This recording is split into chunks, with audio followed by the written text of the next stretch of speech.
After 3 weeks away, it's the home comforts of Portman Road for Kieran McKenna's Ipswich Town off the back of a week of 1-0 victories. This is the Blue Monday podcast.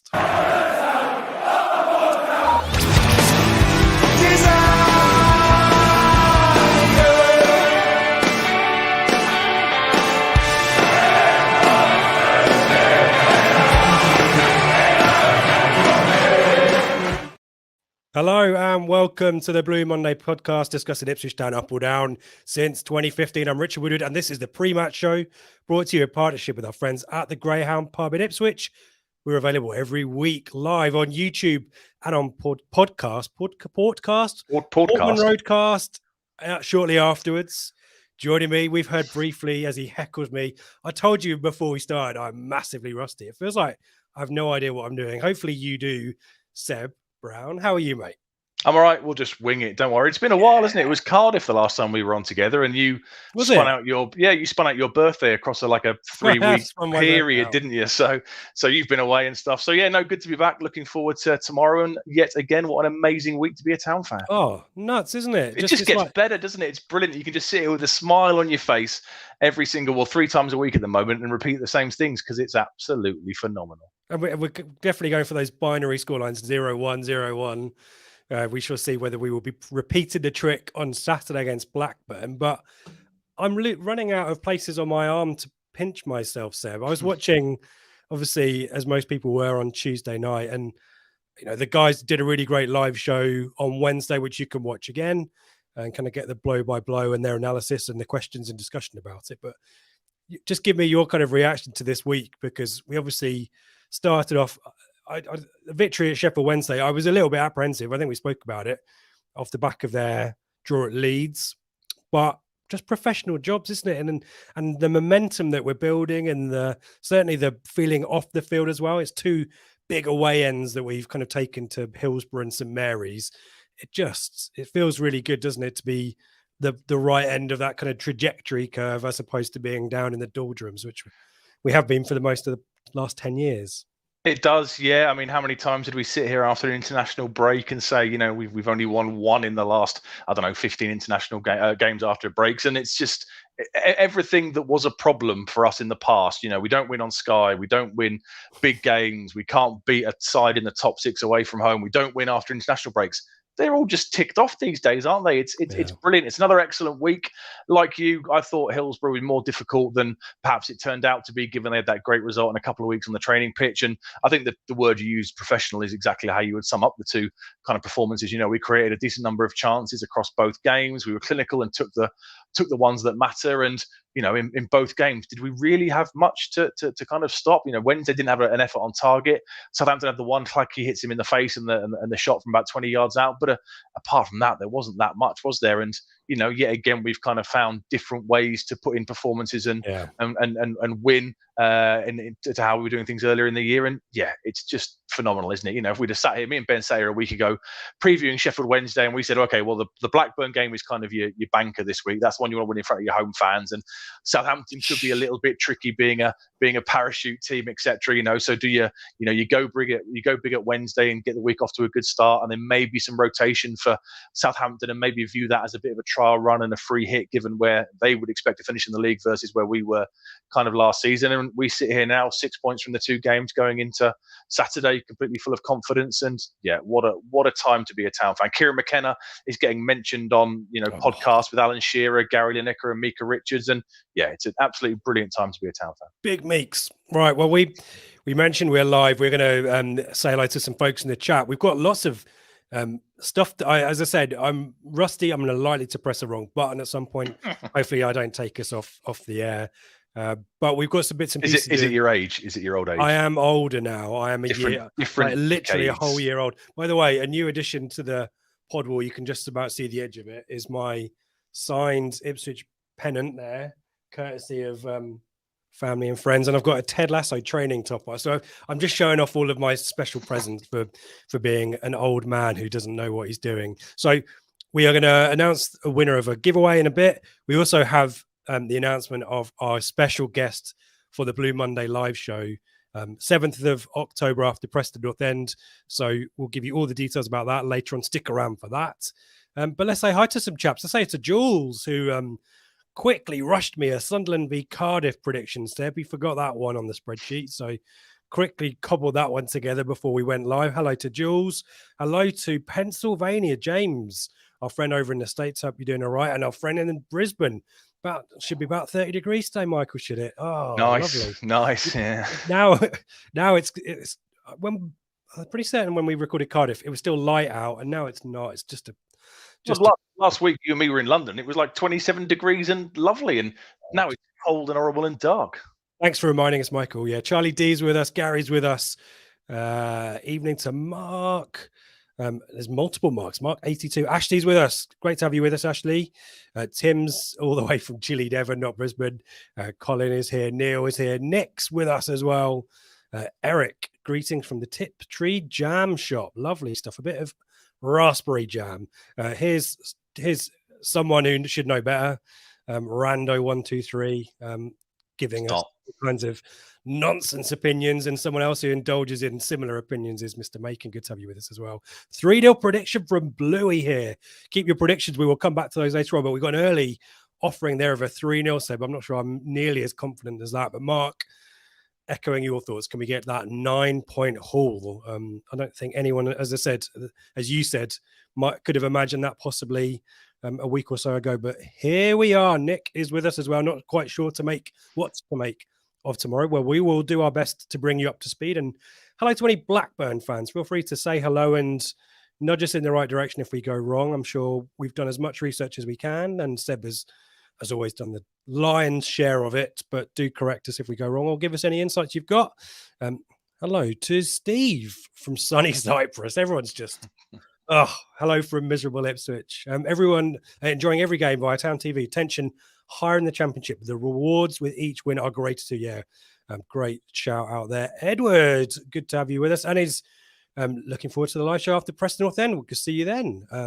There you go. Sam, Jamie says, hi, Uncle Seb. Who's this? Hello to Sam and nephew Jamie. Honorary uncle. I'm Jamie's honorary uncle. I took him to Preston away a few years ago when Mustafa Carriol had the 45 minutes of his life. So I got him into Ipswich, but he's since gone to Liverpool. So the poor lad, there's no saving him now. That's a shame. Well, Sam, Jamie, great to have you with us if you're there. Hardcore if you stick around for the full near an hour talking about Ipswich v Blackburn, but with I'm sure Uncle Seb would be delighted to have you with us as well. Alan is here. Sharon's with us too. Great to have you with us. HCH. Wow. Good roll call here. And we'll finish with Jason. Thank you, everyone, for getting involved. Do give us a thumbs up if you're watching on YouTube. And if you're one of the lovely people in podcast land, I nerd out on this website called Chartable, Seb, that gives you where podcast episodes and podcasts themselves rank on iTunes and Spotify. And I have to say, our stats on iTunes really good. So thank you, everyone who's listening on iTunes. If you're also listening on other platforms, they are equally great. But if you want to boost my ego and all of our egos, frankly, listen on iTunes and help nudge us up to the charts. We've been in the top 30, so pretty consistently, of all soccer podcasts in Great Britain on the iTunes chart. So I'm really chuffed about that. So thank you, everyone in podcast world. Do give us a 5-star review. You can quickly hit 5 stars. And give us some thoughts as well in the comments as well. We'd very much appreciate a review. So I think I've kind of done plugs at the start. Means we can talk about meaty things. We've dealt with Southampton. I can already talk about ITFC women, Seb, who have had an equally strong start. 1 defeat, but otherwise victories. Sounds very familiar. Cheltenham Town up next at the AGL Arena. Double header actually against Cheltenham. We play them in the Cup a week later as well. But 5-0 battering of London Bees should have been more. Lucy O'Brien made her first appearance of the season as well. Friends of Blue Monday are some of our subscribers support and sponsor Lucy. So great to see her back in action, her first minutes of the season. But yes, Town looking really great and really gelling. Very similar systems and kind of players. We've got a lot of pace in the fullback positions this season and players on loan making impacts in front of goal. Seb, it all sounds very familiar. So if you're after a football double header and you're in this part of the world, head to the AGL Arena in Felixstowe Sunday afternoon, 2 p.m. £5 a ticket for an adult, and cheer on the Tractor Girls who are going really great guns, and Cheltenham who are a little bit struggling. So yeah, positive. Hopefully a positive result there. We'll talk more about that on Sunday.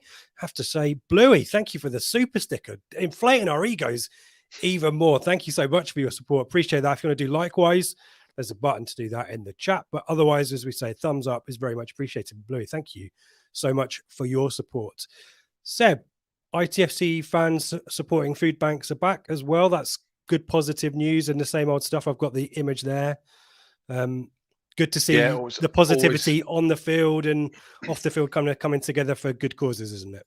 Absolutely, yeah. These guys do an absolutely phenomenal job. So it's the latest round of collections at Portman Road on Saturday. 2 points as normal. One at the fan zone. Get yourselves down there, and one at, I think it's Sir Alf, isn't it? Normally, Rich has got a list of ideas there. We'll tweet out the FSF kind of Twitter handle afterwards. You can go there and you can make cash donations, or you can see the kind of long life goods that they're after. But yeah, those guys do an absolutely phenomenal job. It's great the power that fans can do. They can do real good when they come together. So please, if you can, get down there and support those guys in the fan zone and sort of pre-match around the ground. And yeah, a brilliant cause and a really, really big well done to them. Yeah, shout out to the team doing really great work there. And yeah, if you can't support with foodstuffs, cash donations are great. And if you want to get involved as well, I'm sure the team are really keen to get volunteers as well. So give them a shout. ITFC_FSF. But as Seb said, we'll give them a retweet from the Blue Monday account where we surpassed 5K followers as well. I told you I'm nerdy on my stats. So thank you for everyone for following us on Twitter, or X if you prefer, as Kieran McKenna found out at the fans forum. Do give us a follow on Twitter at Blue Monday ITFC if you haven't. Just to boost our ego even more. Let's talk about other bits and pieces. We did a giveaway actually with our friends at Footy Fits on Twitter, and I'm pleased to announce, I haven't confirmed with him that he's able to accept the prize, but Paul Merton, not that one, with a U, is our winner. So congratulations, Paul. If you're watching or listening, we'll get in touch, and you've got a ITFC Tractor Boys beanie headed your way. So congratulations to you. Should we talk about Blackburn, Seb? I kind of feel like we talked about lots of different things. Have we covered all the main bases? I think we have. I think you're back up to speed. Yeah, I think your pre-season's gone well. You've got that sharpness back, and you're back in the rhythm. And Alan's boosting my great show, guys. That is how Alan's figured it out. He's figured out the strategy. Get on the screen. Thank you, Alan, so much. Yeah, it does feel weird, Seb. It's like when you you go abroad, hire a car, and drive on the wrong side of the road for a while, and the steering wheel's on the wrong side. You come back and you sit in your car, having driven for weeks and weeks. It just feels a bit odd, but anyway, we're getting there. Blackburn, talk to us about Blackburn. Obviously, Blackburn come to town this weekend, and they're doing all right so far this season. So obviously, we kind of know them now as an established Championship side, relegated a few years ago to League One, made the step back up, and they've had kind of steady years of progression. I think it's fair to say over the last sort of 5-6 years or so. Taken over by the Venkies back in 2010 as a Premier League side. Obviously, we'll discuss the some of the managerial fun they've had for the last few years or so, but it's fair to say, I think the early chaos of the Venkies range, with multiple managers being appointed and links to Ronaldinho. Do you remember that one in the January transfer window? Ronaldinho was going to come in. Really? It might be when he left Barcelona. Maybe we ended up going to Milan instead. And those kind of weird things that owners can sometimes do when they're perhaps not necessarily tuned into football in this country. They've kind of appointed sensible, competent footballing people in key decisions, one of which, Tony Mowbray, obviously an absolute legend of this club. And those decisions have kind of borne fruit for the last few years in terms of their, steady progression on the pitch and sort of stability off the pitch. Yeah, bringing in quite a few young players as well, talented players, doing a bit of player trading as well. And yeah, there was that period in the mid kind of teens, wasn't there? Steve Keane, I remember, being in charge. I think Allardyce was in charge there a while as well. And Paul Lambert. Was Paul Lambert? Oh, wow. Yeah, Lambert was there. Yeah, we'll come on to some of the... If Mogg was one end of the kind of ex-Ipswich Town managerial scale with Blackburn, then certainly Paul Lambert's the other end. Still getting paid. He's still under contract for another 18 months or so, isn't he? There you go. Let's talk about state of play as of this season. Obviously, we'll talk about last season as well, which was pretty good, but just catch us up where they're at the moment. Yeah, so currently sat 12th with 10 points from the 7 games. They played most recently midweek against Sunderland, and they've played 7 games so far this year. Won 3, drawn 1, lost 3, scored 9 goals, conceded 12. There's no real consistency in their kind of results. There's consistency in the performances so far this season, but the results are loss, win, loss, win. They can't sort of get themselves into any kind of form, despite the performances being pretty constant and the fans being kind of pretty happy with it. You mentioned a minute ago about the the youthfulness of the squad. It's the third youngest side in the league behind Sunderland and Leeds. Average age just under 24 years old. So it's clearly a strategy they've looked to develop. We'll discuss some of the players that moved on in the summer, and they kind of went out and bought players in that kind of age bracket to try and maybe develop and look to sell on. Their XG is pretty good so far this season. The narrative of tonight, I would say, if you're going to take anything away from this chat or this lecture, is that they are pretty good at creating chances. The XG is pretty high. They've got the highest XG in the league. I know some people hate XG, but they've got a highest XG of nearly 14 in the league. 20 big chances have been missed so far by them this season, which again is the highest in the league. So the narrative for Blackburn is very much they play nice football. They're a short passing side. They will create chances, but they are missing a clinical number 9 to put the ball into the back of the net. You know, they've had issues with players leaving that we'll come on to, but that's the key takeaway. Nice football, play well. Once he gets into the box, it all kind of goes a little bit wrong. Yeah, they attack quite a pace as well. They've got good flair out wide. But yeah, it's kind of the opposite situation when we started the 17-18 season under Mick and were beating teams with a pitiful XG, and you kind of thought, well, this isn't gonna last. And kind of Blackburn's the opposite, isn't it? You kind of think if someone figures out how to get their scoring boots on, then they should be doing much better than where they're at the moment, which isn't terrible, but as you say, inconsistent. And yeah, it'll be interesting to see how they deal with that, because there's not a huge amount of options for them in the squad. We'll talk more about that. And obviously, you mentioned a big absentee as well. You mentioned the defeat to Sunderland last time out. Do you want to talk to us anything about that one? Obviously, got kind of back into the game, and had chances as well, but just squandered. Yeah, well, didn't defend particularly well is probably my takeaway from that. But they played well. Again, you know, they created plenty of chances, 22 shots to 13, 58% possession. They're a fairly heavy possession-based kind of side. Played well, but absolutely no cutting edge. That's the problem. Harry Leonard, the striker who's likely to start, he scored. Second goal of the season. He scored on the opening day as well. He scored, but Sunderland with, you know, Alex Pritchard, Jack Clark were just, you know, next level up, and they kind of took them to the cleaners a little bit in the second half. But the moral is exactly mirroring this season. They played okay. They created quite a few chances. They've got an injury to Sam Gallagher up front, so they're lacking that experience. Number 9, Leonard, who I just mentioned, is kind of a kid. I think he's 19 years old. Only played less than 10 games for the club in his history. He's having to hold the line at the moment, given the injury crisis they've got and the departures. And they just couldn't put the ball in the back of the net. But they were pretty optimistic. You know, John Dahl Thomason, the manager, comes out afterwards and says, you know, I'm pretty pleased with how things are going. Why are you ticking? What have I said now? Well, you like to say so and so comes out and says. Oh, right, okay. We talked about this. And I haven't done it yet. I'm going to thing like when Seb says a Sebism. Ticking a box, because I listened to the Sheffield Wednesday Prematch Show on my drive back to Ipswich last weekend, and I was sitting there going, "Oh, there's one. Oh, there's another one." So and so comes out and says, "Back on the grass." We'll talk more about that one when we talk about our team, because there's at least 3 or 4 players who are back on the grass as of today, aren't there? What's the other one? There's lots of them. Bodies. Blackburn needs some bodies. Anyway, talk to us about last season then, which was pretty, I guess, maybe a surprising season. First season for Jon Dahl Tomasson. You mentioned him. The new coach came in and straight in the playoffs, but probably as a standout man that's maybe contributing in an attacking sense that maybe dragged them over the line. Is that fair? Yeah, so it's the first season with Jon Dahl Tomasson in the managerial hot seat. He replaced Tony Mowbray, and there was a real shift in the playing style. He kind of moves them to a more possession-heavy side, a shorter passing side, but that kind of comes at the expense of they scored 7 less goals. I think they scored 52 goals as opposed to 59 the season before. So they weren't scoring that many goals. They've just kind of focused on the shorter passing game and the possession styles. Decent season, finished 7th on 69 points, missed out on the playoffs on goal difference alone, had that crazy last day of the season away at Millwall, where Millwall were comfortably in the playoffs and were 2-0 up, and then suddenly completely imploded. They beat Millwall 4-3, and as a result, Millwall dropped out of those playoff positions, and Blackburn still missed out on goal difference. But it's been a kind of a steady progression since they moved back into the Championship from League One. They kind of finished 15th, 11th, 15th, then 2 years on the bounce. They've finished 8th and 7th now. So they're a side that are there or thereabouts, to quote Mr. Diamond, with regards to hunting down the playoff spots. And it was a pretty decent season for them. The big caveat was obviously Ben Berriton Diaz, who was their star man, top player, 14 goals, 36 goals over the last 2 seasons. He kind of moves on in the summer on a free transfer, which, if you're a side at our level without parachute payments, losing a player of that quality on a free is going to absolutely crucify you, isn't it? Because you're not going to get that reinvestment back into the squad, and that's kind of why they find themselves short up front and kind of in this position of creating lots of chances but not being able to take them.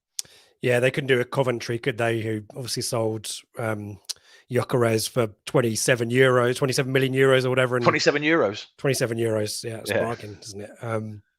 So yeah, it's but still, I'd say that's a pretty impressive season. Basically, we've obviously been out of the Championship. I'm sure Ben has done a lot of analysis on Blackburn over the last season or so as well. But I think not many people saw that one coming. But they started well and kept their momentum going. And there's a hint for Kieran McKenna and Ipswich there, isn't there? Do you want to talk about the ownership? I think we dealt with it. Do you want to any? So still owned by the Venky's group. They've been there since 2010. As we discussed at the start, very heavily kind of managerial changes, chopping and changes. There was a point where they had 5 or 6 managers, and the average tenure was less than 35 games for those managers in charge. So you are never going to be able to build any kind of consistency or strategy if you just keep chopping and changing. You will never win. 35 games or so, but they've kind of calmed it right down in the last few years. Mowbray gets appointed in February 2017. Steve Waggett gets appointed CEO in December 2017. They had no CEO up until that point. He had similar CEO roles at Charlton and Gillingham, and he came in, and the two of them kind of steadied the ship, and they were empowered to make the key decisions. They bounced straight back to the Championship. Obviously, we played them on that opening day under Paul Hurst, their first year back at this level. And it's kind of been progression since then. So the chaotic start of their ownership sort of 10, 12 years ago, the last few years has kind of been much calmer. And as a result, they're seeing steady improvement on the pitch. Yeah, should we talk about history against us before we talk about modern day Blackburn games? You've already alluded to one there. I mean, I've got some pretty fond memories of Blackburn growing up as a Town fan. One of the first seasons that I can properly remember with some detail is the 93-94 season, and a 0-0 draw at Blackburn, who would go on to be champions of the Premier League the season after, keeps us up by virtue of Mark Steen scoring that last-minute winner against Sheffield United that relegated them. So that's in my mind. The 1-0 win at Blackburn away in the FA Cup. The Richard Wright game.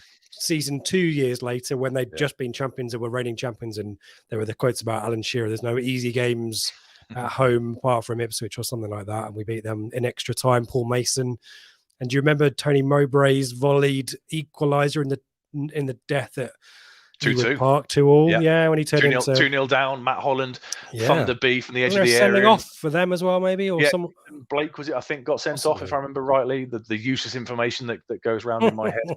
I think Jonas Axeldal might have started for us that day. I'm not sure. That might be incorrect. Wow. But yeah, we've had some battles against them. I remember a really frustrating 0-0 draw in the 99-2000 season. I think we lost to Norwich.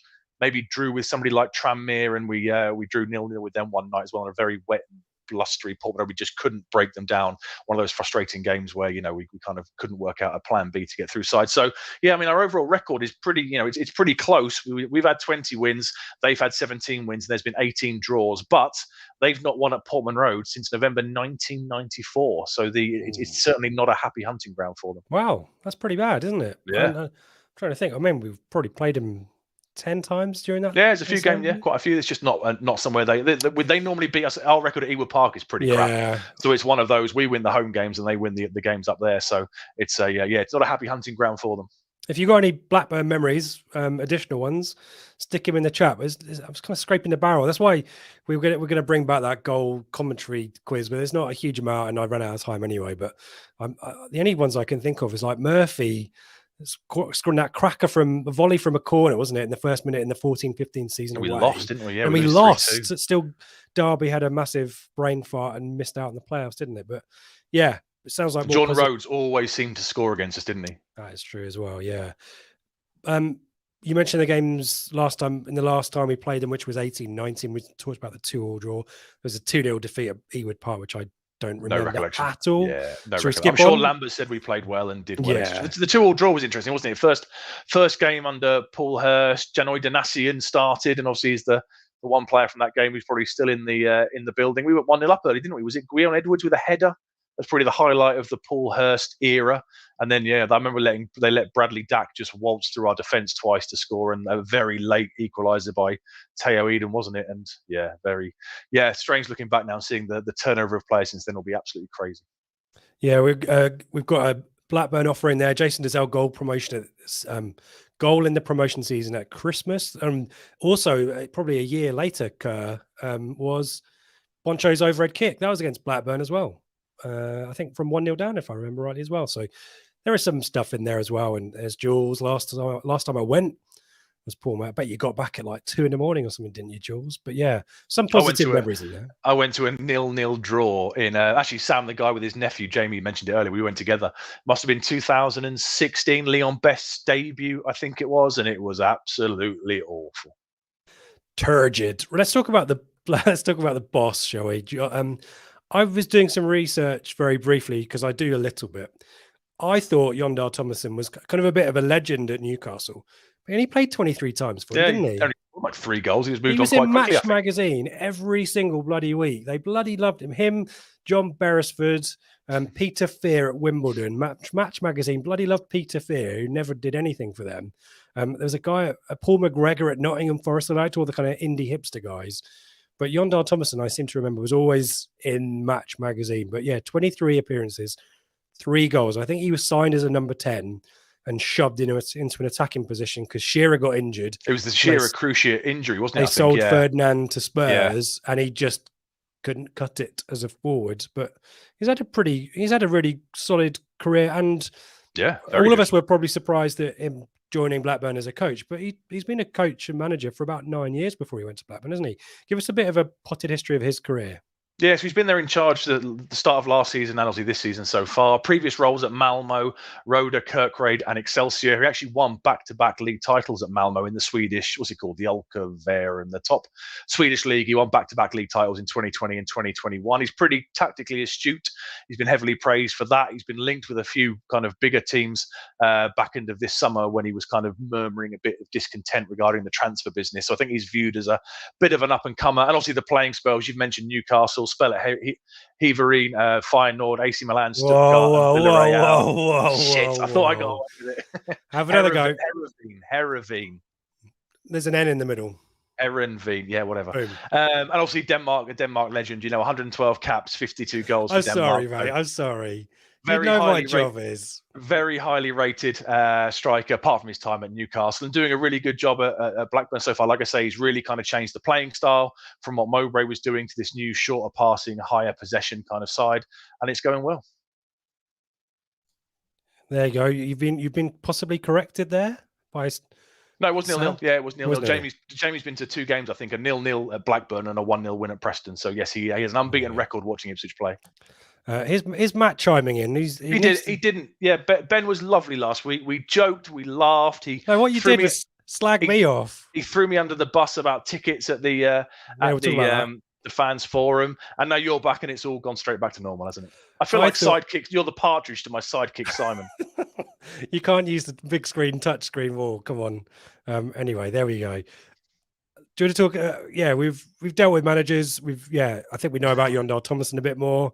Professionalism that's what we want. Talk to us about. So, I mean, I'm looking at these names, Seb, and there's some recruitment from abroad, which is something we keep bemoaning with Ipswich, isn't it? We're shopping kind of in the same pool as everyone else, and a lot of British-based signings. But Tomasson's network is going to be pretty vast, isn't it? And it's what they've been exploiting this summer to bring in quite a lot of players in, but.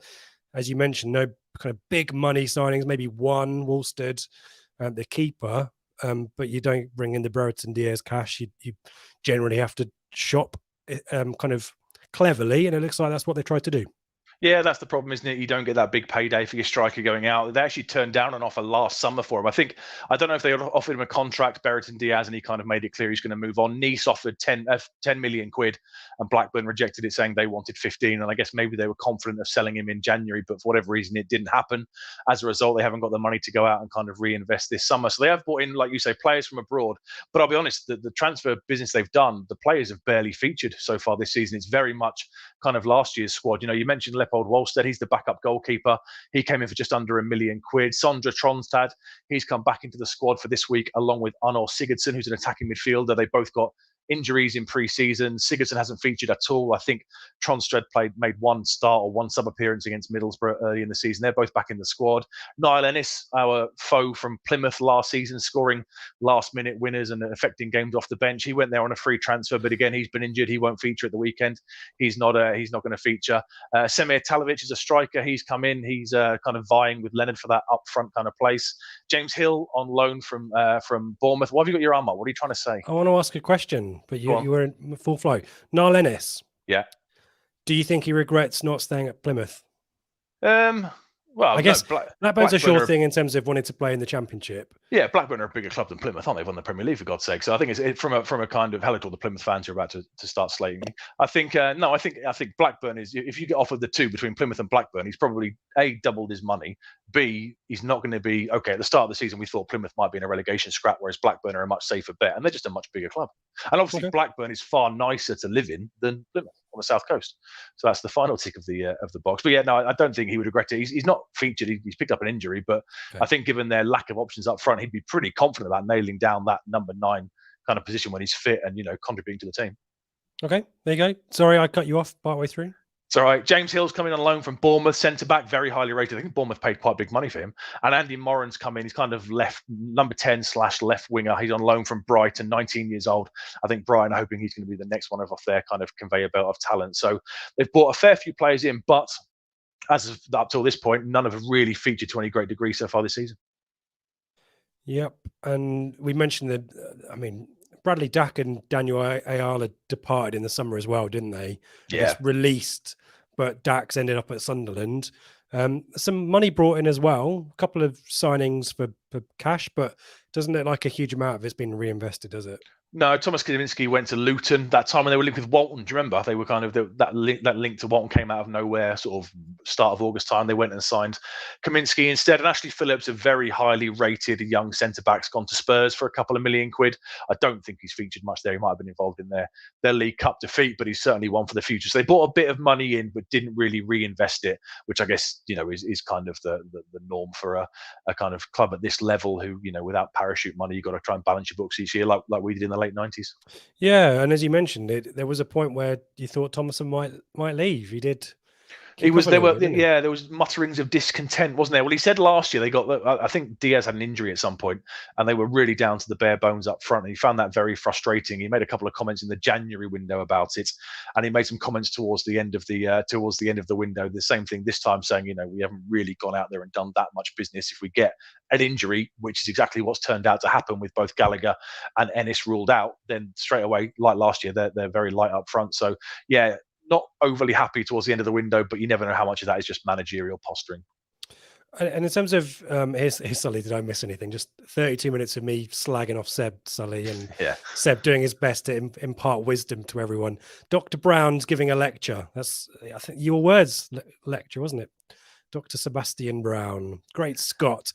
Let's talk about the formation and style of play and key personnel. There's a name that I'm going to mention here. And take people back to just before the lockdown season, Sammy Smodic, that Peterborough 4-1 game. 4-1 was it? Yeah. Him shushing the North Stand, ex-Cole U. It wouldn't surprise me if there are Cole U fans kind of thinking Sammy Smodic is a U. He hates Ipswich. He'll want to impress tomorrow. Scored a couple, didn't he, last week against Borough? I think they play him centrally, but he can play out wide. He's definitely a threat. But it looks, most teams at this level, it's a 4-2-3-1 or a variation of thereof, and try to retain possession. That's pretty much standard, isn't it? It is, yeah. It's a 4-2-3-1 if Smodic is fit. If Smodic isn't fit, it becomes a 4-3-3. It's that straightforward, to be honest with you. They'll play out from the back. Their short passing style. They average 461 short passes a game. For some comparison, we average 392, so they like to knock the ball around. Smodic is the main guy. 4 goals so far this season. Ex-Cole U, like you said, ex-Peterborough. I think he was linked with us, wasn't he, before he went to Peterborough? When he was leaving Bristol City, that January window, we bought in Josh Earl. I'm sure we were linked with him. They've got Adam Wharton and Lewis Travers in central midfield. Wharton's good. Very highly rated. Yeah, brother of Scott Wharton, the centre back. He's very highly rated. Links with Everton, Chelsea, and Man United this summer, believe it or not.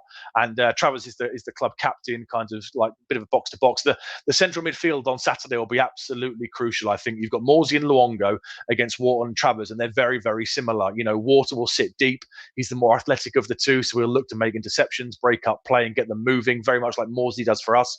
And then you've got Travers versus Luongo, which is kind of the more box to box kind of role. So that's a really key part of the battle on Saturday. I think Callum Britton's pretty good at right back. He's keeping the young prospect Joe Rankin Costello out the side. He's a very attacking right back. He's got created 3 big chances so far this season, and their top dribbler, averaging 3 successful dribbles per 90. And Ryan Hedges links up well then down that right hand side. Ryan Hedges has the 7th highest shot creation actions in the league with 26, which I'm sure is a stat you will bloody love. Well, Wes Burns is second, isn't he? And Davis is on there as well, but he was on there as well from their point of view. So yeah, I mean, it doesn't talk to you about the quality of the shots chance, but no, but their XG is high, so it would suggest they're creating pretty decent quality chances. Yeah, I wasn't disputing that. I'm just saying that metric, it relies on a shot happening at the end of it. That shot could fly over the bar or into the stands. You know what I mean? So it's important, I guess. It's a marker of end product or a successful kind of it's kind of like a pre-assist kind of thing, isn't it? But yeah, it's there's definitely youth, there's pace in this team, width as well. And yeah, we talked about Harry Leonard. If we talked more about him, obviously scored midweek. We mentioned him a couple of times, haven't we? But he's kind of another one of these kind of 20, 21-year-olds. They've got quite a few of them in the squad, isn't he? Yeah, praised by Thomason for his good work in midweek. Scored, missed a couple of other chances as well. He scored on the opening day of the season. He's a kid, you know, he's 19 years old, 20 years old. I think he's played 9 games for the club. So he's doing a sterling effort leading the line. And they've got a bit of options off the bench where if the game's not going in their favour, they've got Tyree Stolen, who's kind of can play either side of the 3 behind the striker, attacking kind of, you know, pacey, exciting winger. And the previously mentioned Joe Rankin Costello can fill in at right back, right wing back, or right wing again, a very attacking player. So they have got options on the bench to change it up if they need to. The central defence is pretty solid. You're looking at Dominic Hyam and Hayden Carter. They've made a really good kind of strong partnership for sort of the calendar year of 2023, keeping Scott Wharton out of the side. So it's a solid base with those 2 at the back and the 2 in central midfield that is meant to allow the likes of Schmodic, Hedges and the like to kind of push forward and do their thing. That being said, they are much better going forward than defending, as we talked about, and that maybe lack of experience, which was discussed about Southampton. You know, Jacob Mellis and Cher, is it? I'm just trying to remember who the guy was who Shea Charles. Thank you. Yeah, you can be kind of a high prospect player, but when you are up against a high press, does that concentration and lack of positional awareness perhaps? Can that be exploited? And certainly Sunderland did that really well, didn't they? Created a lot of mistakes. Penalty conceded was a bit iffy, but that's maybe confusion and balls coming into the box and players maybe not knowing where to be. So that is something that we can definitely try to exploit on Saturday. Any final conclusions on Blackburn, particularly their form away, said before we talk about us? Yeah, like we said earlier, very, very inconsistent. The only stats that really jumped out for me was do you remember how many times we were accused in the past of not being streetwise enough? You know, we were too nice, had a bit of a soft underbelly. The stats would kind of back them up for that. They only commit 6 fouls per game, which is the lowest in the league. They're also 3rd bottom for fouls, 1 per game. So are they lacking that bit of, you know, street cred that maybe comes with a more experienced squad, you know, very young kids throughout the side? Is that an effect of that? The offside, they're very good at catching players offside. So I'm really glad Macaulay Bonne isn't still there, because that would be a really annoying afternoon. They're the best at catching a side offside in the league, averaging 3.3 per game. And they love shots, both conceding and facing. So they average 19 shots conceding. They concede 19 shots on average away from home, but they also like to take shots. They average 15 shots taken. So expect a lot of shots. Expect them not to take any kind of clinical chances and to kind of focus play down that right-hand side with Britton and Hedges. Some good insights there. Watch out for the offsides, I think is what we're saying. Maybe a different strategy for us. We'll talk about that very briefly. We'll talk about that in a moment. Worth mentioning the referee, Seb, is one Keith Stroud, someone this group will bloody love. Everyone will remember Keith Stroud. He's kind of, when everyone's found out about it, it's like, oh, bloody hell, it's like Andy D'Urso back in the day, isn't it? It's Keith Stroud. Always probably makes the game a little bit too much about him if we're going to be critical. But I was trying to do some research, like, has he screwed Ipswich Town over in an obvious way? And all I could find was a couple of moments in the relegation season when he disallowed a John Nolan goal against Forest and then ignored a Stonewall penalty on Caden Jackson in injury time. And Villa, I think they beat us 1-0, gave a soft penalty to John McGinn and missed a blatant handball by Elphick that would have given us a penalty. So, it's not like he's denied us a playoff win or something like that, but it's definitely here come there you go, Jack Hurst, terrible ref. Keith Stroud, a pound shot. Mike Dean says map making, and Neil will maybe summarizing it pretty well. He's got small person syndrome. No, he can possibly comment on that. I guess Mr. Morsey will have to be careful tomorrow. If he's in the mood to make it about himself, then Morsey's going to have to really kind of watch what he does. Yeah, James is kind of. I have a feeling Morsey will pick up his 5th yellow card. I don't know, James, whether you knew that it was Keith Stroud refereeing the match before you posted that comment, but I suspect you feel even more strongly about that now. Shall we take a pause and come back about Ipswich? We want to get your thoughts on. Obviously, quite a lot of rotation midweek. So give us your thoughts about who might stay in or who might drop out and come back in. But shall we announce our guest for the live event, Seb? Should we do that? Please. Yeah. I've got a video. I made a video. Should we put it up on the screen now? Here's a video. Apologies if it's noisy. I couldn't check the levels.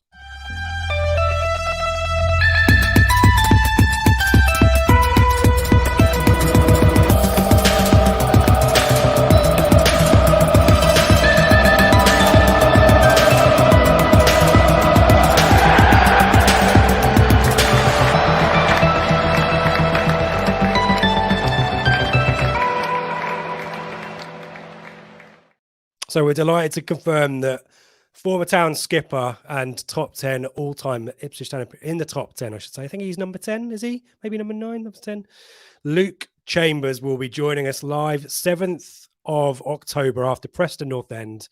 The skipper is getting involved. He'll be joining us to answer our questions and yours as well. So do come along, do get involved in that. If you want to get your tickets, if you're on YouTube, there's a link in the video description.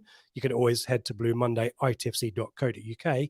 Or, Seb, I've created a QR code. If you're watching on a TV posh and then got a mobile device and can take a picture, that QR code will take you to the ticket purchasing link. And it's only a tenner, Seb. We've reduced the prices. We've made it a little bit earlier. We've listened to everyone's feedback. There'll be all the pod team there. I think Joe may be a question mark because he's got a family commitment, but he should be there for some of it. Ben's involved as well. He obviously missed out last time, so great to have Ben back with us as well. But the usual footy chat, fun and games, giveaways, all that kind of fun stuff. Got extended hours at BT's, haven't we? Extra pies being put on, so you don't have to leave. You haven't got to go to town and then look to come back like last year. You can stay in the venue for the whole thing. Come and chat with us, post match immediately in BT's, and we'll hang around before we have to go and set up, and then we can go straight into it. So yeah, there's no better place to be on Saturday, the 7th of October. When Ipswich draw 1-1 with Preston, that's our record. What happened? That was last time, was it? Was it 1-1? Wartime. The previous 2 we've done. We did one at the curveball, didn't we? That was 1-1. Yeah, but we were crap that year, so that was kind of expected. And we secured it in the last minute as well. So yeah tickets are a tenner plus fees if you're not a member of our Telegram group. But if you want to join our Telegram group, there's a discount entry. It's £8 for Telegram members, and you can join Telegram, and there's a discount promo code in there. And you not only get to be part of Telegram, even if you did the free trial, we'd none the wiser to get yourself a bit of a discount as well. But we hope there's plenty of fun stuff going on there. As Seb mentioned, join us in BT straight after. We've got our mate Gab Sutton coming to the game. He might stick around and have a chat with us as well. He's at the game, and the club have assured me there'll be plenty of Portman pies as well, so we don't get hungry. So hopefully, Luke Chambers, Seb, going to be a really fascinating guest. Obviously spoke to our friends at Life's a Pitch a few weeks ago, but it'll be good to ask him some very specific questions and get your thinking caps on about what you might ask him. I mean, saw a lot, didn't he? Being the skipper, played a lot of football matches as well. So he should be really interesting, shouldn't he? Absolutely. Yeah. Great to have him come along. Obviously he'll have many, many stories given the kind of, the amazing start when he was, captain of that playoff side. And then he tried to hold the club together with Scouse as everything kind of fell apart around him. So really looking forward to hearing those kind of insights and some of the stuff that he's got to say. It's going to be a really, really great night. Come along. Make sure you get your tickets. Like I say, go to Telegram if you want. 2-week free trial. You can cash in the discounted tickets straight away, and then hopefully see as many of you as we can on the 7th. Yep. Skip intro. That QR code looks like Morsey's heat map. Yeah, great. Yeah, fair point. With a big yellow card in the middle. No, joking. So let's talk about us then. I'm worth mentioning. Everyone's fit. It's weird, isn't it? Well, they're on the grass, Seb. Are they match fit? That's the question. So Leif Davis missed out, unsurprisingly, on Tuesday. Massimo Luongo missed out as well. Nathan Broadhead missed out too. Of that trio, well, you can talk about George Hurst and Freddie Ladapo as well if you want. Dane Scarlett now in the mix too. What's your configuration, Seb? I wouldn't start Davis too much of a risk. If he's back in training, brilliant, because I think we all kind of feared the worst last weekend with that injury where he kind of went down and looked like he maybe had an Achilles problem. So I wouldn't start him. Too much of a risk for me, especially when we've got Wolves in the week. You can give him a proper week off now before the game away at Huddersfield the following weekend. So Brandon Williams, he kind of grew into the game for me against Southampton. He looked knackered, didn't he, by the end? But it would have done him well to get kind of minutes into the legs. So I'd stick with Williams at left back. Clark was back to his marauding best. Some of those challenges on Tuesday night were phenomenal, so I'd have him in at right back. Centre backs pick itself, obviously, as does Hladky. Luongo I'd bring back in. Tough night for Jack Taylor, I thought. I think he struggled to get up to the pace of the game a little bit. You know, him and Morsey were kind of struggling to assert themselves in central midfield for a while, and then as soon as Massimo came on, we saw that, you know, the familiarity that him and Morsey bring us. They give us that physicality and that presence in central midfield. So Luongo straight back in for me. Broadhead, I think, starts games at Portman Road. I wouldn't have him on the bench again. And I guess maybe do you look to rest Burns, given that, you know, he came off against Wednesday he said he felt his hamstring, didn't he? He played 90 minutes and put a hell of a lot of effort in the week. He's a player who has tended to start if he's been fit under McKenna. I don't remember him being on the bench very often, but Hutchinson did play well, so I wouldn't be that shocked if Hutchinson moved across to the right. Broadhead came back in on the left and Chaplin was behind Hurst. Hurst will want to play. He had that loan spell at Blackburn in the first half of last season, didn't get a fair crack at the whip at all. I think he made 2 starts, 11 appearances, 2 starts, barely featured for them. He will want to play against them and prove a point. I just wonder if Hutchinson might shift across to the right-hand side, or if Caden Jackson is fit enough to come in, maybe he comes in for a game. Yeah, give us your thoughts on who starts up front, I think. I and whether Hutchinson comes in. I know there was some chat earlier on, apologies. I can't scroll all the way through and find that stuff. I would be surprised if Hutchinson starts, but I think your thought on Burns is a fair thought. Yeah.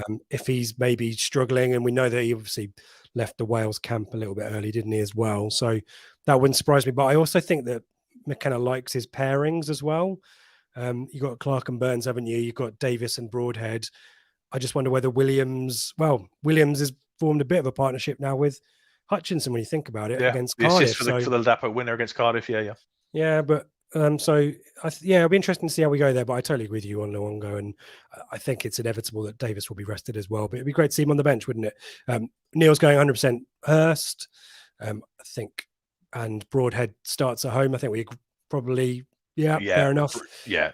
100%. And Michael Burns covers so much of the pitch and attack. Yeah, if he's fit enough, I would do it. I just wonder how much of a risk it is, and you know what the red zone, what the health guys, what the fitness guys are going to say with regards to his kind of, you know, grading after fitting, leaving the Wales squad earlier, suspicions of a torn hamstring, which turned out to be a strain. They definitely mentioned he felt it when he came off at Hillsborough a week ago, and then he put in so much on Tuesday night. So yeah, I just wouldn't be that surprised if he maybe had a week off before the Huddersfield game next week. Yeah, and as we know, creates a lot of shot making opportunities, doesn't he, as well? So yeah, a lot of support for George Hurst though. Scoring against his old club. Stranger things have happened. Charlie's asked us about Axel Tuanzebe.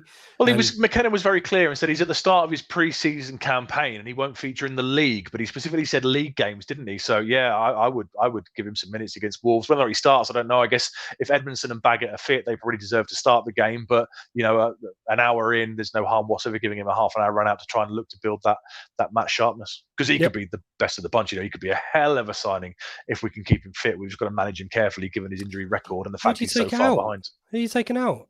Burgess? At the moment, no, not at the moment, nobody. But if he can get fit, then you know he is a Premier League player who's played for Man United, captain Man United, marked Kylian Mbappe at the the PSG Champions League game. So he's a hell of a player if we can get him fit, and he is better than our central defensive positions. However, given how those two are playing so far, then no, I certainly wouldn't be dropping one of them. Yeah, Michael was saying Broadhead has to up his goal celebrations. He's He generally needs to get scoring angry important again, goals. like he was against Cardiff. He got really angry, didn't he? And then just smashed that one into the top corner. So he scores hopefully important goals where you need to grab the ball and run back to the center, the spin spot, don't you? Like Port Vale and Sheffield Wednesday, and and obviously Cardiff as well. James mentions like to see Scarlett come on late as well. Look promising on Tuesday. Obviously, he can't play against Wolves in the cup, so I thought Scarlett made a really useful cameo as well. But Freddie might want to feature. Jackson maybe fit, perhaps, we don't know. But yeah, it's good to have options, isn't it? Should we do some plugs and then we'll do some predictions? As I mentioned, we are brought to you in partnership with the Greyhound. Do head there ahead of the game tomorrow, the best pre-match venue in town. I think we can officially say that in our capacity as definitely non-biased podcasters. The merch store's got a 20% off promo from tomorrow. If you want to, if someone comes to the Blue Monday event in Blue Monday merch, I'll buy you a drink or something. I'm not commit to that. There's an asterisk against that. But if you want to get Blue Monday merch, support the pod that way, head to our merch store, bluemonday.itfc.co.uk is a website link. Everything is linked to there, including the link to join Telegram and the link to buy your tickets for Blue Monday Live on the 7th of October. We will stop talking about it when it's happened, folks, but forgive us for the next few weeks as we promote that one.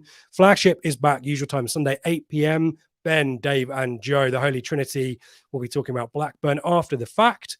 And I haven't checked my diary next week, Seb, nor yours, but I'm pretty certain we'll be returning to our normal Thursday evening, 8 p.m. slot to talk all about Huddersfield, won't we? Yeah, with a new manager in the dugout. They've appointed Darren Moore today. Yeah. So plenty to discuss about Mr. Warnock's departure and Mr. Moore's arrival. Yeah, and we'll talk about whether Darren Moore can start with an opening day victory. Should we do that right now, shall we? Let's do it now.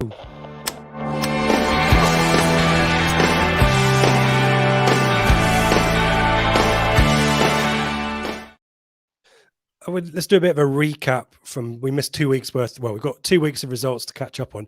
First off, this was I think the Cardiff week. All of us had an absolute stinker. 2 points rubbish across the board. We all got 2 outcomes right. No correct results out of 12 games, is it? That's absolutely shocking. And then last week, in my absence, Ben contrived to get a 5-point score. And look, Seb, your form continues. You've tied the rounds, but you are running away with it on the points. Yeah, but look at that. 9 points clear on the points. And a double-figure score for Jules as well. So I've got some catching up to do. The nerves are starting to get to me here in September. Let's see where we are in May. You've got to get lots of predictions. I'm trying to do a Kevin Keegan. Yeah, Kevin Keegan. Out. Yeah, you've got to go to match day 43 and get a result there. Yeah, you've got to predict Coventry against Watford. Love it. Yeah, exactly right. I've got you. Mind games. I've got you. You're in my head. Get out of my head. Let's have a look at the schedule, shall we, for the week. There's a game kicking off right now, actually. I'll get some scores in a second. But Birmingham QPR is happening right now. I'm padding for time. Can you tell? I'm padding for time? Someone put it in the chat for me. That might be easiest.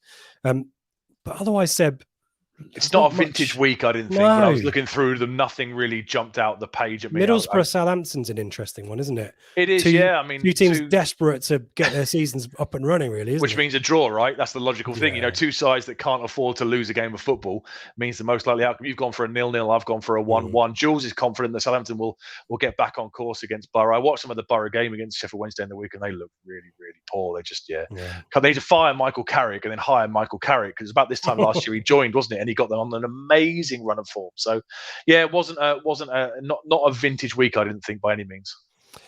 Plymouth Norwich is also an interesting one. You've got some wishful thinking there, haven't you? Ballymumba deflected last minute.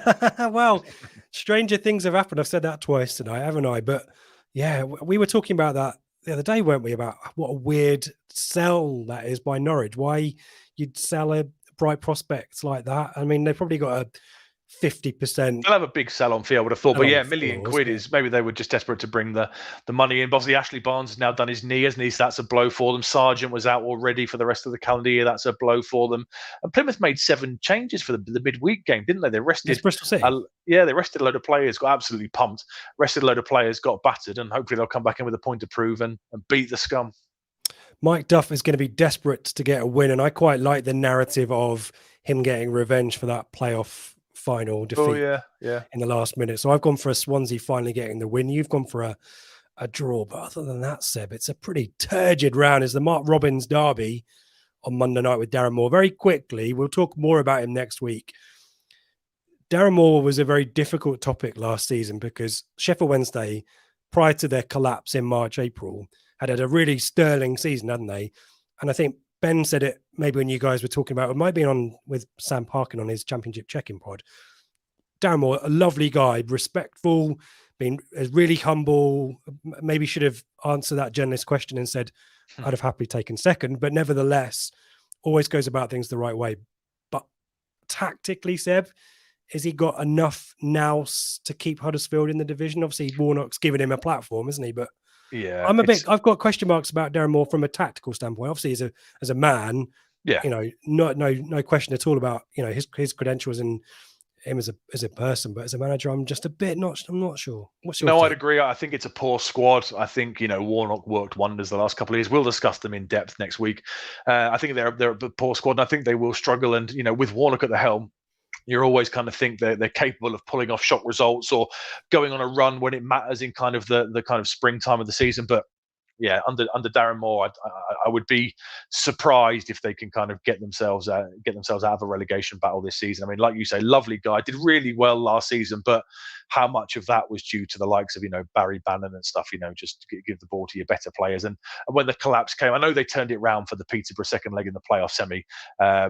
But when the collapse kind of started in March and April, he was unable to rectify things quick enough. They finished the season strongly, but that collapse was crucial, and maybe a bit of complacency set in. It'll be interesting to see how he does. I think he's brought some of his old team across from Wednesday, so we'll discuss them next week. But it's not an appointment that would kind of fill me with optimism if I was a Huddersfield fan, given the kind of the rest of the teams down there. Yeah, we've all predicted a Coventry victory, and we are all predicting a 1-goal margin victory for Ipswich against Blackburn. Seb, give us your workings. I figured they will create chances and haven't been able to take them so far this season, as we've discussed quite a lot tonight. So that's my logic. We've got back to that defensive solidity after the Cardiff 3-2, the Leeds 4-3. We've had 2 clean sheets on the bounce now, which is kind of getting back to how we were at Sheffield Wednesday last week. No shots on target. We nullified them pretty well against Southampton. Nothing too difficult other than that Shea Adams chance, which Flankey saved with his head. So we've kind of got back to that disciplinedness at the back, and I think that will carry us through against the side that creates but struggles to score goals. That's my logic. And who would be your prediction for goal scorer for Ipswich? George Hurst. Really? Not Connor Chaplin? No, you found a stat about him. Go on. What's your stat about Chaplin? I nicked it. The EFL tweeted it. Chaplin has been involved in 4 goals in his last 5 games against Blackburn. 3 scored, 1 assisted. So I'll give him the assist. He'll get the assist for George Hurst. Yeah, I think Hurst is due a goal. He scored that great one on the opening day of the season. Kind of dropped out with the injury against Cardiff and not featuring against, was it Leeds? He didn't appear again. So I'd like him to get the second one under his belt and get himself up and running. Yeah. Thanks to the folks who have confirmed it's 0-0 half-time between Birmingham and QPR. I think Birmingham what did I say in that one? Narrow victory for Birmingham? I said 2-1 Birmingham. Yeah, 1-0 I've gone for, so that will come in the 88th minute, won't it? Just to keep things interesting. Let's see what the chat has to say for their Ipswich Town versus Blackburn predictions. Get them in now if you haven't already. We've got a lot of people saying don't slag off Plymouth. And we've got a few questions we'll ask you as well, but I'm not seeing a huge amount of predictions in the chat, folks. Get them in there. Otherwise, we'll do some music. We'll give you some lift music to think about your predictions, but give them to us now and we'll come back to them in a second.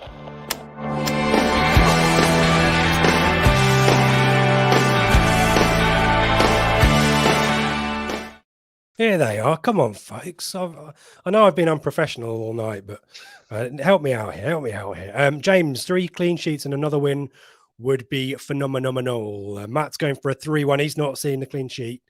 Probably fears that Sammy Smodic, I was going to say, you said the S word, haven't you? He fears the Sammy Smodic shithouse goal. So I can understand the logic behind that. Ashley's going for a comfy 2-0 Hurst and Broadhead win. HCH 1-1. 2-0 says Alan. 1-0 says Eric. Solly's going for a 3-0. Phillips going for a Town when he's just going to give us the outcomes. That's fine. We're all good with that. Charlie's D's, there you go. Chaplin Hurst in a 2-0. Another 3-1 from Skip. Hurst, Chappers and Scarlett off the bench. Pinged a long ranger. Have we had a long ranger yet? I want a long ranger, Seb. No, I don't think we Edge of have the box we? from Hutchinson. Chaplin's going to score one of these little dinks, lobs at some point, isn't he? He's getting that off the bar closer. I mean, the one at Sunderland was just kind of audacious, wasn't it? Yeah. But this one was so unlucky because he hit it. I was going to say he's hit it perfectly. He's not hit it too well. He's not hit it perfectly because it's hit the bar. But it's like a 99% perfect shot, isn't it? It's coming, isn't it? It's going to happen. And I guess was Broadhead's not really from that far out, was it? The one he smashed to get us back in the game against Cardiff. That was probably edge of the D, box, maybe a bit further out. Yeah, I want a 25-yarder. Jamie's gone for a 2-2. Michael's gone for a 3-0 Hurst hat trick. There you go. Carbos, I agree. 1-0 win. Mark's going 2-0. Hurst and Broadhead says James in a 2-0 win. 3-1 for Paul. 2-0 for Mark. And he's confirmed for Town. Just that. Thank you very much. Kiel's going for a 2-0 as well. HCH Broadheads v Cardiff longest range. And I think it must be, mustn't it? Yeah. As Eric points out, Chaplin paints the post and paints the bar as well. Probably takes the paint off the bar, but paints it back on the post. Colin's gone for a 2-0. Alan's gone for a 2-0. And Neil says we want a proper Thunder Bastard. Here. We haven't had one yet. Thank you, everyone, if you made it this far. Thank you for the 6 people who've liked us on Facebook. Do like us on YouTube as well. Give us the 5 stars on your podcast app of choice. We appreciate you so much. Thank you, everyone there. Do join us for Blue Monday live in person after Preston on the 7th of October. Tickets, I mean, we've plastered the link everywhere. Do you want me to stick the QR code up again, Seb? There you go. Boom. There's the QR code. Scan it. Get your tickets at Eventbrite and join us there. Only a tenner. And come and see Luke Chambers, who is our special guest. Ask him your questions. It will be a fun-filled footy evening of fun and all kinds of... I've run out of F words, haven't I? I can't say that one. No. Join us on the 7th. It'll be great.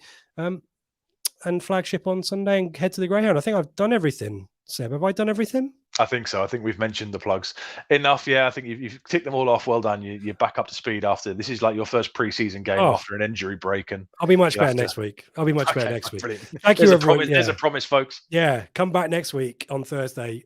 It'll be better. Seb, do you want to say goodbye? Thank you to everyone. Thank you, everyone, for contributing tonight and coming along. Hope everyone enjoys the game. Disappointed I can't be there tomorrow, but hopefully everybody enjoys it. Here's to end the week with another hopeful victory. 9 points from the week would be phenomenal going into the week.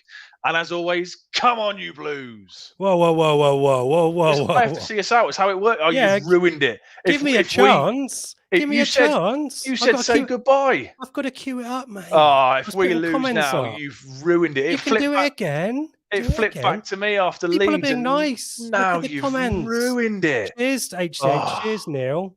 Yeah, you could do it again. You didn't do it at Sheffield. You didn't do it last week. You didn't make Ben stop and do it last week, did you? So I can't do it again now. You'll have to do it. Yeah, you can. Here we go. Seb's going to do it, everyone. Here it comes.